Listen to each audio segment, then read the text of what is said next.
Cinema ವಿಷಯಕ್ಕೆ ಬಂದಾಗ ಈಗ 2022 ಒಂದು 2025 ಒಂದು ಆ 2 ವರ್ಷದಲ್ಲಿ ರಿಷಬ್ ಶೆಟ್ಟಿ ಅವರ ವ್ಯಾಲ್ಯೂ ಪ್ಯಾನ್ ಇಂಡಿಯಾ ಮಟ್ಟಕ್ಕೆ ಹೋಯಿತು. ಕರೆಕ್ಟ್. ಕಾಂತಾರ ಅನ್ನೋ ಒಂದು ಸಿನಿಮಾನ ಎದ್ದು ನಿಂತು ಚಪ್ಪಾಳೆ ಹೊಡೆದು ಇಡೀ ಪ್ಯಾನ್ ಇಂಡಿಯಾ ಪ್ರೇಕ್ಷಕರು. ರಿಷಬ್ ಶೆಟ್ಟಿ ಅವ್ರ ಬಗ್ಗೆ ಒಂದಷ್ಟೆಲ್ಲ ಇಂಟ್ರೆಸ್ಟಿಂಗ್. ಅವ್ರ ತಂದೆಯವರೆಲ್ಲ ಹೇಳ್ತಾ ಇರ್ತಾರೆ, ನನ್ನ ಮಗ ಅವ್ನು ಆನೆ ತಂದು ನಿಲ್ಲಿಸ್ತಾನೆ ಅಂತ. ಏನು ಆನೆ ಅಂತಂದರೆ ದೊಡ್ಡ ಬೆನ್ಸ್ ಕಾರ್ ಥರದೊಂದು ಕಾರ್, ಆ ಥರದೆಲ್ಲ ಅವ್ರು ಹೇಳ್ತಾ ಇರ್ತಾರೆ. ನಮಗೊಂದು ಕುತೂಹಲ, ನಿಮ್ಮ ಲೆಕ್ಕಾಚಾರದ ಪ್ರಕಾರ ನೋಡಿ, ರಿಷಬ್ ಶೆಟ್ಟಿ ಅವ್ರದ್ದು ಇದೆಯಲ್ಲ, ಅವ್ರದ್ದು 7 ಬಾರ್ನ್. ನಾನು ಅವಾಗಲೇ ನ್ಯೂಮರಾಲಜಿಕಲಿ ಹೇಳುವಾಗ 7 ಬಾರ್ನ್ ಬಗ್ಗೆ ಹೇಳ್ತಿದ್ದೆ. ಅವ್ರು ತುಂಬ ರಿಸರ್ಚ್ ಇರ್ತಾರೆ ಅಂತ, ತುಂಬ ಸ್ಪಿರಿಚುವಲ್ ಇರ್ತಾರೆ ಅಂತ. ಸೇಮ್ ಟೈಮಲ್ಲಿ ಅವರಿಗೆ ರಿಷಬ್ ಶೆಟ್ಟಿ ಅಂತ ಯಾವಾಗ ಹೆಸರಿಟ್ಟಿರೋ ಗೊತ್ತಿಲ್ಲ.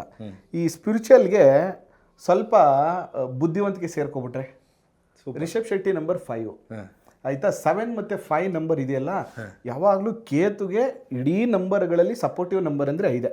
ಯಾಕಂದರೆ ಬುಧ ಇಟ್ ಇಸ್ ಎ ನಾಲೆಡ್ಜ್ ಗ್ರಹ, ಅದು ಬುದ್ಧಿ ನಂಬರ್ ಅದು.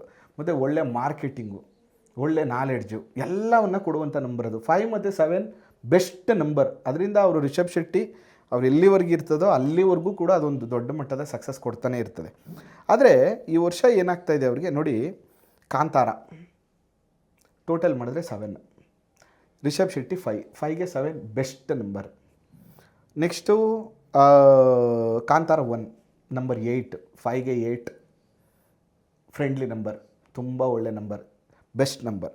ಆದರೆ ಈ ವರ್ಷ ಇದೆಯಲ್ಲ, ಈ ವರ್ಷದ ನಂಬರು 7ಗೆ ಪರ್ಸ್ನಲ್ ಇಯರ್ ನಂಬರ್ ಅಂತ ಮಾಡ್ತೀವಿ, ಅದು 6 ಬರ್ತಾ ಇದೆ. 6ಗೆ 7 ಗುಡ್, 6ಗೆ 5 ಗುಡ್ ಅಂದರೂ ಕೂಡ ಇಲ್ಲಿ ಪ್ರಾಬ್ಲಮ್ ಏನಂತಂದರೆ, ಈ 6ಗೆ ಈ ವರ್ಷದ ರೂಲಿಂಗ್ ನಂಬರ್ ಇದೆಯಲ್ಲ ಅಷ್ಟೊಂದು ಸಪೋರ್ಟಿವ್ ಅಲ್ಲ.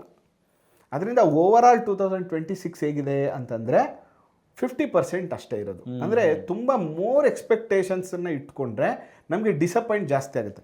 ನಾನು ಬಿಸ್ನೆಸ್ ವೈಸ್ ಹೇಳಲ್ಲ, ಯಾಕಂದರೆ ಈಗ ಆಲ್ರೆಡಿ ಅವ್ರು ತುಂಬ ಸಕ್ಸಸ್ ಆಗಿರೋದ್ರಿಂದ ಆ ನೇಮಲ್ಲೇ ಬಿಸ್ನೆಸ್ ಆಗಿಬಿಡುತ್ತೆ. ಕರೆಕ್ಟ್. ಆದರೆ ಆ ಲೆವೆಲ್ ಸಕ್ಸಸ್ ಅಂತ ಬಂದಾಗ 2026 ಓಕೆ ಮೇ ಬಿ 27 ತುಂಬ ದೊಡ್ಡ ಮಟ್ಟದ ಚೆನ್ನಾಗಿ ಸಿನಿಮಾಗಳಾಗ್ಬೋದು, ದೊಡ್ಡ ಸಕ್ಸಸ್ ಆಗ್ಬೋದು.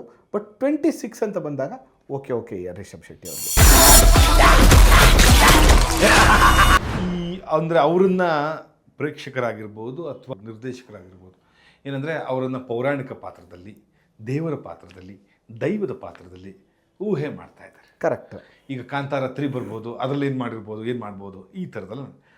ಈ ಥರದ ಯೋಚನೆಗಳು ಅವ್ರಿಗೆ ಒಳ್ಳೇದಾಗತ್ತಾ? ಇಲ್ಲ, ನನ್ನ ಪ್ರಕಾರ ಅವರು ಈ ಕಾಂತಾರ ಸೀಕ್ವೆನ್ಸ್ ಏನಿದೆ ಅದನ್ನು ನಿಲ್ಲಿಸಿ ಬೇರೆದಕ್ಕೆ ಹೋದರೆ ಒಳ್ಳೇದವರು.